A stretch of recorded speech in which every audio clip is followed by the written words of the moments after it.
प्रदेश के पूर्व आबकारी मंत्री कवासी लखमा के खिलाफ चालान पेश होने से लेकर 22 अधिकारियों के निलंबन आदेश आने तक सियासी पारा हाई रहा है। हालांकि शराब घोटाले में कमीशन खोरी के आरोप पर आबकारी अधिकारियों को निलंबित किया गया है। 7 जुलाई को ईओडब्ल्यू ने 29 आबकारी अधिकारियों के खिलाफ विशेष कोर्ट में करीब 2300 पन्नों का चालान पेश किया था, जिसे कोर्ट ने स्वीकार कर लिया था।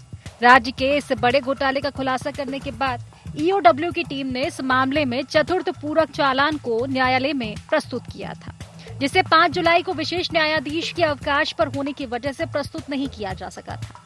गिरफ्तारी के डर से ईओडब्ल्यू के समन के बावजूद न्यायालय में पेश नहीं होने पर सभी 29 आरोपियों को 20 अगस्त तक मोहलत दी।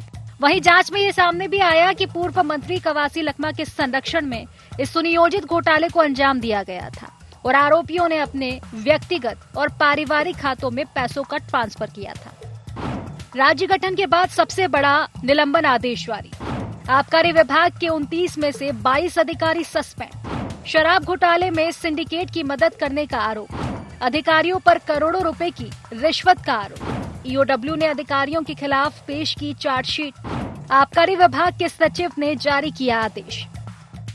शराब घोटाले का मामला जब से 3200 करोड़ रुपए तक पहुंचा, तब से एक बड़ा राजनीतिक भूचाल देखने को मिला है।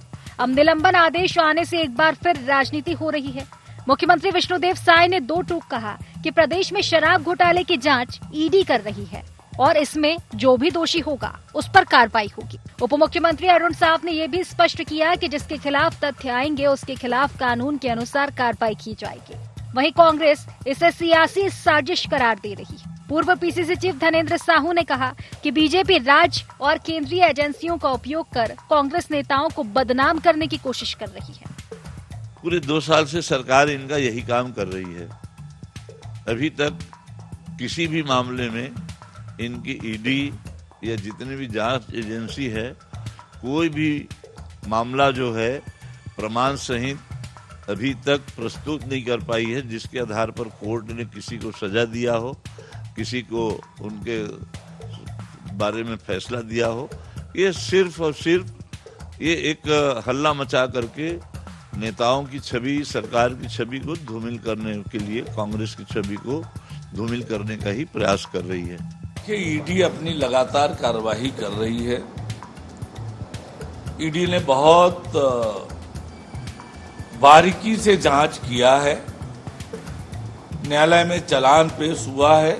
जब इतनी डिटेल इंक्वायरी हुई है, बारीकी से इन्वेस्टिगेशन हुआ है, तो इन्वेस्टिगेशन में जिन जिन के खिलाफ तथ्य आए होंगे, जिनको भी इन्वॉल्वमेंट दिखेगा, निश्चित रूप से कानून संबद्ध उन पर कार्यवाही होगी। जो 5 साल की कांग्रेस की सरकार थी, उसमें अनेकों घोटाला हुए और सबकी जांच केंद्रीय एजेंसियां और राज्य की एजेंसियां कर रही हैं और जो भी दोषीदार हो रहे हैं उनको दंडित करने का काम हो रहा है।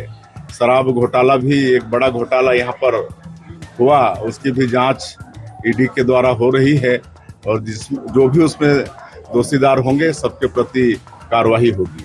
छत्तीसगढ़ राज्य में वाणिज्य कर आबकारी अधिकारियों पर इतनी बड़ी कार्रवाई पहली बार की गई। चूंकि भाजपा ने विपक्ष में रहते हुए शराब घोटाले का मुद्दा जमकर उठाया था, तो अब सरकार में आने के बाद इसमें जांच भी तेज हो चली है।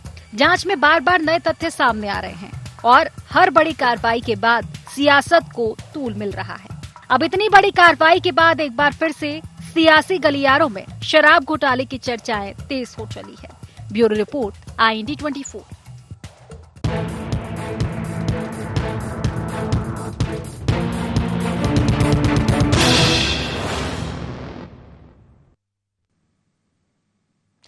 नमस्कार, गुहार छत्तीसगढ़ देख रहे हैं आप और मैं हूं आपके साथ खुशी व्यास। निलंबन पर बवाल। जी हां, छत्तीसगढ़ राज्य की स्थापना के बाद पहली बार सबसे बड़ा निलंबन का आदेश आज जारी किया गया।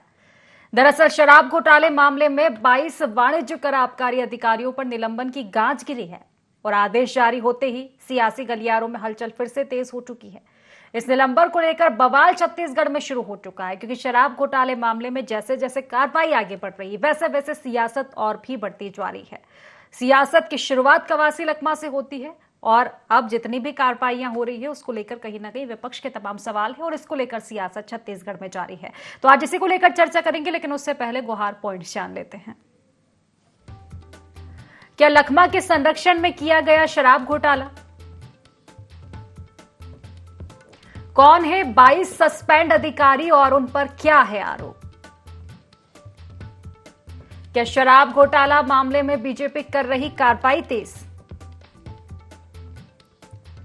कांग्रेस कार्रवाई क्यों बता रही बदनाम करने की साजिश? तो इन्हीं सब मुद्दों को लेकर आज हम चर्चा करेंगे। खास मेहमान हमारे साथ जुड़ चुके हैं। सबसे पहले मैं आपका परिचय करवा देती हूँ। हमारे साथ कांग्रेस से अभिमन्यु मिश्रा जी जुड़ चुके हैं, वरिष्ठ पत्रकार हमारे साथ कौशल स्वर्णवीर जी जुड़ चुके हैं और जल्द ही राजकुमार राठी जी भी हमारे साथ जुड़ चुके हैं बीजेपी से। फिलहाल आप तीनों मेहमानों का बहुत बहुत स्वागत है इस चर्चा में। चर्चा की शुरुआत निश्चित ही अभिमन्यु जी आप ही से करना चाहूंगी, क्योंकि सवाल आपके, लेकिन ऐसा क्यों?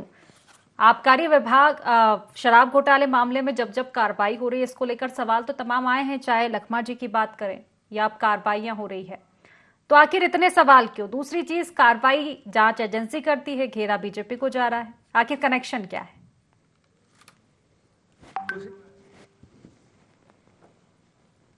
क्योंकि जब से भारतीय जनता पार्टी सरकार में आई है 2014 से ही, तब से ये सारी एजेंसियां जो है उनको बड़े अप्रासंगिक कर दिया गया। ईडी की बार बार बात करते हैं, ईडी के 1% केस नहीं टिक रहे हैं। 5,500-6 हजार जो उन्होंने छापेमारी कार्रवाई की है और सारी चीजें की है, उसमें से बामुश्किल 25 के खिलाफ भी कन्विक्शन नहीं हुआ है। तो ये सारा जो इनका खेल 2014 के बाद से चल रहा है, बड़े बड़े नेताओं के नाम सामने आए, नारायण राणे से लेकर के हिमंता बिस्व शर्मा से लेकर के अजीत पवार से लेकर के बड़े बड़े नेता, बड़े बड़े आरोप इनके सामने आए, इनके ऊपर जांच भी हुई, लेकिन आखिरकार हुआ क्या? कमल छाप साबुन से नहा करके सारे के सारे साफ हो गए। और दूसरी बात, ये सारी एजेंसियों का उपयोग ही ये विपक्षी दलों को और विपक्षी दल के नेताओं को जो है कहीं ना कहीं उनकी छवि धूमिल करने के लिए उपयोग करती है। आप देखेंगे पहले से ही, जब आपने CWG स्कैन का ये आरोप लगाया करते थे, उसका क्या हुआ? 2G स्कैन का ये आरोप लगाया करते थे कोर्ट में, उसका क्या हुआ? अब आज की स्थिति में बात अगर ये आबकारी घोटाले की करें, तो आपको बताना चाहूंगा 2012-13 में जब ये आबकारी नीति नई बनी और उस समय जब लाइसेंस रद्द करके सीधे सीधे ठेके जो कारखानों वालों को सीधे सीधे काम दिया गया और उसके बाद 60-70% तक के कमीशनबाजी की उस समय बात सामने आई। 4400 करोड़ का जो था वो शराब घोटाला सामने आया था। यही EOW थी जिसने जांच, हमारी सरकार में हमने जांच चालू करवाई थी, हमने PMO को पत्र भी लिखा था। लेकिन अब ये EOW जो है अभी इस मामले में उतर गई है। जब इसमें ईडी का काम खत्म हुआ है तब EOW यहाँ आ गई। पहले के मामले को छोड़ करके EOW बाद के मामले में पहले कार्रवाई कर रही है। उस समय एक तो कोई व्यक्ति थे जो फरार भी हो गए थे, कोई सिंह थे जिनकी बाद में गिरफ्तारी भी हुई, तो वो मामला अब शिथिल पड़ा हुआ है। जब से भारतीय जनता पार्टी की सरकार आई है वो मामला शिथिल पड़ा हुआ है, उसमें कोई कार्रवाई आगे नहीं हुई। तो इससे ये सारी बातों से जब इनके ऊपर कार्रवाइयां बंद हो जाती, यहाँ तक कि इनके नेता से लेने गए थे, क्यों लेने गए थे? तो ये सारी चीजें स्पष्ट करती हैं कि एजेंसियों का उपयोग भारतीय जनता पार्टी विपक्ष के नेताओं का चरित्र हनन करने के लिए, उनकी छवि धूमिल करने के लिए करती है। और अगर वो भारतीय जनता पार्टी ज्वाइन कर लेते हैं तब सारे केसेस खत्म हो जाते हैं, सारी जांच जो है एजेंसियां वापस ले लेती हैं, तो इनके ऊपर सवाल उठेंगे ही उठेंगे। और एक और सबसे बड़ा सवाल ये है सुशील जी कि आप आरोप लगा रहे हैं लखमा जी के ऊपर, उन्होंने कमीशन लिया। एक भी कमीशन देने वाले व्यक्ति, जो लोग इस शराब घोटाले से जुड़े हुए हैं, जिन लोगों ने लाइसेंस के बदले डायरेक्ट प्राप्त किए थे और जिसने घोटाला करने का जिन्होंने नाम आया था, 600 करोड़ से ज्यादा पहली बार में इन्होंने बताया था कि उनको प्राप्त हुए, जिसमें से लखमा जी को उन्होंने कमीशन दिया। तो वो लोग कहाँ हैं? कमीशन लेने वाले व्यक्ति को आप जेल में डाल देते हैं, उसके अलावा एक भी व्यक्ति से आज तक पूछताछ हुई है क्या? पकड़े गए हैं वो लोग, जो लोग मेन, जो मुख्य रूप से जो लोग घोटाले में संलिप्त थे? कई जगह बातें आती कि आज भी वो CM हाउस और अलग अलग मंत्रियों के साथ ऐसे लोग देखे जाते हैं और चाय पीने जाते हैं। तो इस सब से समझ में आता है कि ये जो कार्रवाई की जा रही है, कहीं ना कहीं ये केवल जो बदले की कार्रवाई है और विपक्ष के जो नेताओं की छवि धूमिल करने के लिए की गई कार्रवाई है। लेकिन बात यह है कि कांग्रेस पार्टी जो है अंग्रेजों से लड़ी हुई पार्टी है, हम अंग्रेजों से डरे नहीं, तो हम इनसे क्या डरेंगे? तो इसीलिए भारतीय जनता पार्टी को हम ये बता देना चाहते हैं कि आप चाहे जो भी करें। अभी भी देखिए 22 लोगों को सस्पेंड किया गया है। 29 अधिकारियों के नाम ईडी की चार्जशीट में थे, उसमें से 22 को सस्पेंड किया। आपने सस्पेंड क्यों किया? आपने जेल में क्यों नहीं डाल दिया आपने? अगर आप बता रहे हैं कि वो लोग दोषी थे, सस्पेंड होने से क्या होता है? अभी कल को फिर रीइंस्टेट हो जाएंगे वो सारे के सारे। तो ये सारा कुछ ये दिक्कत दिखाता है कि कार्रवाई जो है केवल कांग्रेस को टारगेटेड वे में कार्रवाई की जा रही है। ठीक है राजकुमार जी, सीधा सवाल कि आखिर कौन सा वॉशिंग पाउडर यूज किया जा रहा है, जो बस आपके नेताओं के दाग जो है वो धुले जा रहे हैं? बाकी अब जो कार्रवाई हो रही है उस पर विपक्ष को पारदर्शिता नजर नहीं आ रही है।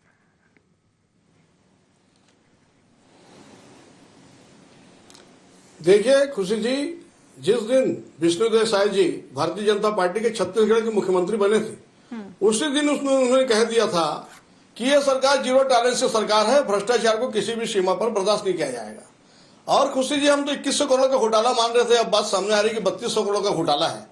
और सिर्फ शराब घोटाला नहीं, खुशी जी आपको बताना चाहूंगा, कांग्रेस ने जो मैनिफेस्टो लाया था, जिन 36 वादों के आधार पर भूपेश बघेल ने 2018 सरकार बनाई थी कि शराबबंदी करेंगे, शराबबंदी तो नहीं हुआ। शराब में 3200 करोड़ का घोटाला हो गया, कोयले में घोटाला हो गया, सोमिया चौरासी जेल में है, रानू साहू जेल में है, पीएससी में घोटाला हो गया, सोनवानी जी जेल में है।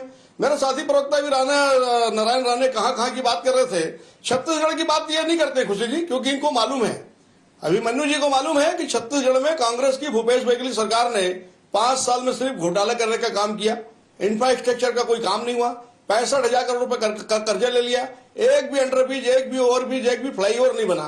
भूपेश बघेल जी छत्तीसगढ़ को 10 जनपद का एटीएम बनाए, छत्तीसगढ़ को लूटने का काम किया, छत्तीसगढ़ को चारागाह बनाने का काम किया, और परिणाम सामने खुशी जी 71 से 35 पर आ गए हैं। और जिस प्रकार का एटीट्यूड आप देख रहे हैं अभिमन्यु मिश्रा जी का, आने वाले समय में 35 सीट भी नहीं आएगी, क्योंकि छत्तीसगढ़ की जनता इस बात को समझ गई खुशी जी, कांग्रेस जब भी सत्ता में आती है तो खाली घोटाले करने का काम करती है, जन सरोकार से इनका कोई मतलब नहीं होता है। यह छत्तीसगढ़ की जनता देख चुकी है। और खुशी जी चौथी बार छत्तीसगढ़ में फिर से भारतीय जनता पार्टी की सरकार बनी है, क्योंकि छत्तीसगढ़ की जनता जानती है देश और प्रदेश का कोई विकास कर सकता है तो वो भारतीय जनता पार्टी की सरकार है। ठीक है, बिल्कुल इसका जवाब लूंगी अभिमन्यु जी से। उसके पहले कौशल जी की एक प्रतिक्रिया। कौशल जी, देखिए, शराब घोटाला मामला, मुझे नहीं लगता कि शराब घोटाला मामला नया रहा है या इस पर हो रही कार्रवाई नहीं हुई है, लेकिन जब जब कोई नया अपडेट निकलकर सामने आता है इस कार्रवाई में, तब तब सियासत शुरू हो ही जाती है। अब जो विपक्ष के सवाल है उनको आप कैसे देखते हैं सर? ईओडब्ल्यू ने जो चालान पेश किया लगभग 2300 पन्ने का चालान है, और मुझे ऐसा लगता है कि कोई भी अधिकारी अपनी कलम नहीं बताएगा, क्योंकि सरकारें बदलते रहती। यदि ईओडब्ल्यू में जो अफसर बैठे हैं, यदि वो गलत चालान प्रस्तुत करेंगे, अफसरों के नाम सामने, जो आबकारी विभाग से जुड़े अफसर हैं उनके नाम सामने आए हैं, और उनके खिलाफ अभी आज देखेंगे 22 अफसरों को सीधा सस्पेंड कर दिया गया। तो कहीं कहीं बहुत बड़ी कार्रवाई छत्तीसगढ़ राज्य की इतिहास में। और यदि वो संलिप्त हैं और उनके खिलाफ मामला लगभग 90 करोड़ का उनको लेने का आरोप जो लगा है, जो खुलासा हुआ है, उसके बाद से सरकार ने कार्रवाई की। तो कहीं मुझे लगता है कि इसको राजनीतिक चश्मे से नहीं देखा जाना चाहिए। यदि कार्रवाई की जा रही है तो जो तथ्यों के आधार है उसके आधार पर कार्रवाई की जा रही है, क्योंकि जब डॉक्यूमेंटेशन होता है, जब उसको चालान पेश करते हैं, तो वो न्यायालय में गलत जानकारी देने के लिए भी आपको दंडित किया जा सकता है। तो बहुत सारी किंतु परंतु होते हैं, लेकिन चूंकि निश्चित तौर पर जो सरकारी संरक्षण में जिस तरह के घपले घोटाले की जो बात सामने आती है और इस पर जो राजनीति हो रही है, निश्चित तौर पर आपने सही कहा कि पहली बार नहीं है। जब से शराब घोटाला उजागर हुआ उसके बाद से लगातार भारतीय जनता पार्टी सरकार में होते हुए भी तत्कालीन पूर्ववर्ती कांग्रेस सरकार पर हमला हो रही है। और ये देखेंगे कि लगातार इस तरह के जो घोटाले सामने आते हैं तो कांग्रेस नेताओं के नाम सामने आ ही रहे हैं। दूसरा आप देखेंगे लखमा लगातार जेल के अंदर में है, वो बेल की अप्लाई भी कर चुके हैं स्वास्थ्यगत कारणों से, लेकिन उनके बेल नहीं भी पाए। तो बहुत सारे ऐसे मामले आप देखेंगे कि जिस तरह जो कार्रवाइयां चल रही है कि कुछ ना कुछ तथ्य होंगे तभी इस तरह की कार्रवाई होती, क्योंकि जो सरकार है वो अपने अधिकारियों पर जब तक पुख्ता सबूत न हो ऐसी इस तरह की कार्रवाई कैसे कर सकती है। और जब एक खुलासा हुआ है, जब चालान पेश हुआ है, जब उनके नाम सामने आए हैं, उसके बाद उन अफसरों के खिलाफ कार्रवाई की गई, तो मुझे ऐसा लगता है कि इसको राजनीतिक चश्मे से नहीं देखा जाना चाहिए। और यदि इस पर सिर्फ आरोप प्रत्यारोप लगाने की बात है तो इस पर जो प्रमाण है वो सामने क्योंकि आ चुके हैं, और हो सकता है कि चालान के बाद जो आगे की जो सुनवाई होगी उसमें किस तरह गवाह पेश होते हैं, किस तरह उन सबूतों को पेश किया जाता है, ये भी देखने वाली बात होगी। क्या जो चालान पेश किया गया क्या वो प्रमाणित हो पाते हैं। बहुत बात देखा जाता है कि जो चीजें लिखी होती है बाद में गवाहों के जो अभाव में चीजें खारिज हो जाती है। तो इस तरह की जो चीजें हैं, बहुत सारे जो कानूनी दावपेच का मामला है, और इसमें जो राजनीति के जो लोग हैं वो निश्चित तौर पर, चूंकि सरकार में जब आप रहते हैं तो विपक्ष की ये मर्यादा है कहना चाहिए, या फिर राजनीतिक मजबूरी होती है कि आप जो सरकार में उनके खिलाफ आपको बयानबाजी करना है, या फिर जो सरकार में उनके खिलाफ आपको जो कार्रवाई है वो करनी है। तो इस तरह की चीजें आप देखेंगे लगातार, आप पिछले हम लगभग 1.5 साल से इस तरह की जो चीजें हम देख रहे हैं, और लगातार एक के बाद एक जो खुलासे हो रहे हैं, कहीं कहीं खुलासे हैं। जब शुरू में इसकी बात हुई थी 2000 करोड़ का घोटाला बताया गया था, अब वो 1000 करोड़ और बढ़ गया। तो ये 1000 करोड़ और कहाँ गया?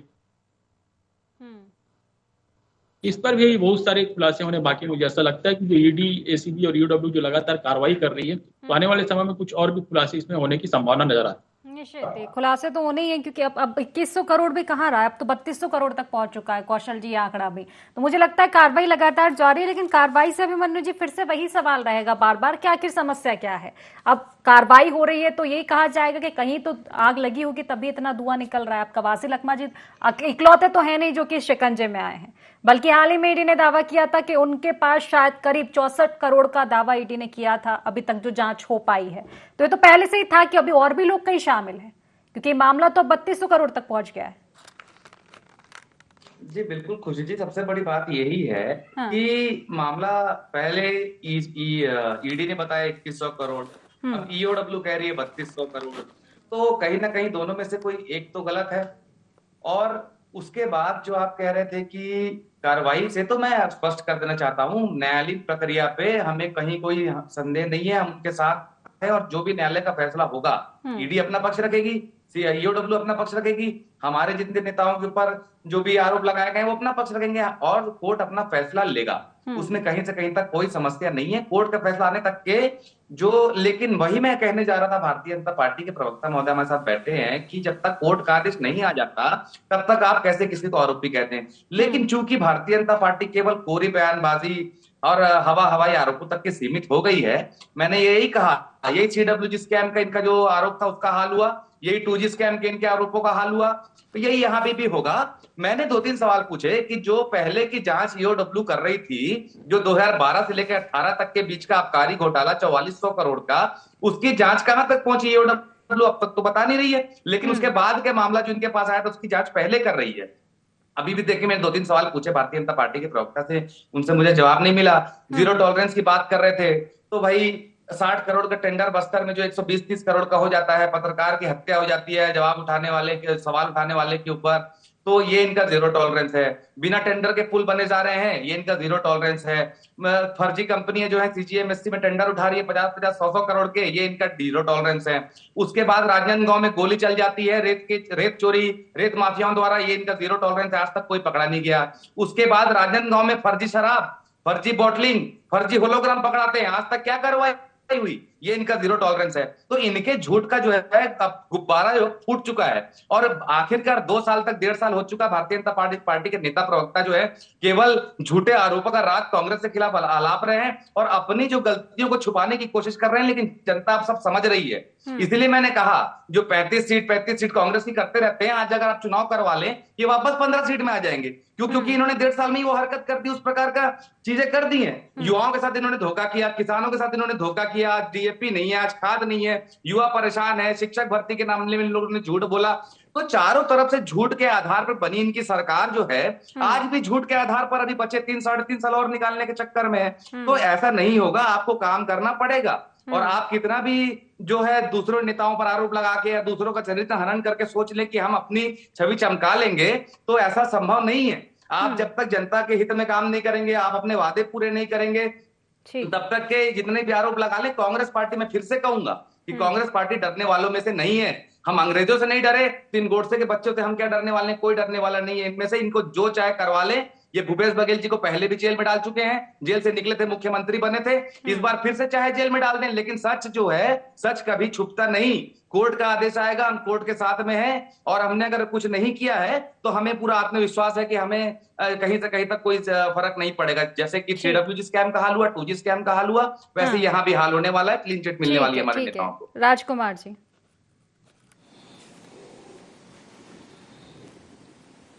देखिए खुशी जी, सत्ता की तड़प तो आपके दर्शक देख रहे हैं, IND के दर्शक देख रहे हैं कि सत्ता की तड़प, इनका कहना है कि 1.5 साल में चुनाव हो जाना चाहिए, आज चुनाव करा ले बोल रहे हैं। तो हम तो सत्ता की तड़प को समझ रहे हैं कि कांग्रेस जब भी सत्ता में आती है तो घोटाला करती है, और किस प्रकार से घोटाले पे कार्रवाई हो रही है। तो अभिमन्यु जी के सत्ता जाने के दर्द को मैं समझ सकता हूँ।